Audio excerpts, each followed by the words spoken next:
Hello mga day! Ngayon po pala ibablog natin itong pinapahayos ng tita kong bahay. Ayun nga po pala guys ang kanyang kinalabasan. Nanonood po kasi siya guys ng mga vlog na timputi. Igagaya niya nga po pala yan.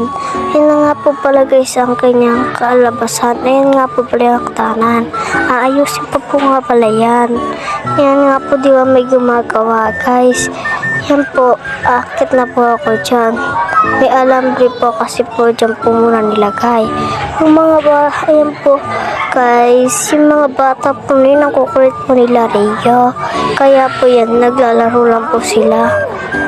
Pinagilid ko nga po muna pala sila guys para maganda ang pagkakita niya sa ating pinapaayos ng tita ko na bahay. Kaya ngayon guys, oh, maganda nga guys pag naayos. Tingnan nyo nga guys yung kanalabasan dyan guys. Sobrang ganda. Mapapaganda talaga kayo. At papaayusin pa talaga. Ibibideo ko po yan guys para makita nyo ang part 2 ng ating pagkayos. Di ko na nga po pala na vlog dyan guys yung ginagawa ko. Yung naglilinis po ako guys. Kaya nga po pala guys yan. Ito na nga po pala guys yung pintana na pipapaayos. Ayun nga po pala nilagyan ng aircon. Papaayos pa yan guys. Ayun na nga po pala yung bintana sa kabila. Hindi ko po pala napakita. Ayun po yung tapat ng hagdanan. Yan na po ang terrace. Aayusin pa po yung pintuan dyan. Pinaupahan muna kasi po ito ni tita para po pansamantala. Yan nga po pala guys. Ang ganda nga po pala ng view dito.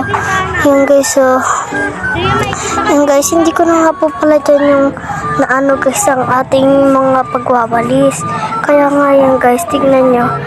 Hindi pa yan ganyan guys kasi tignan nyo. Ito rin guys yung ano ng aircon. Hindi pa yan ganyan.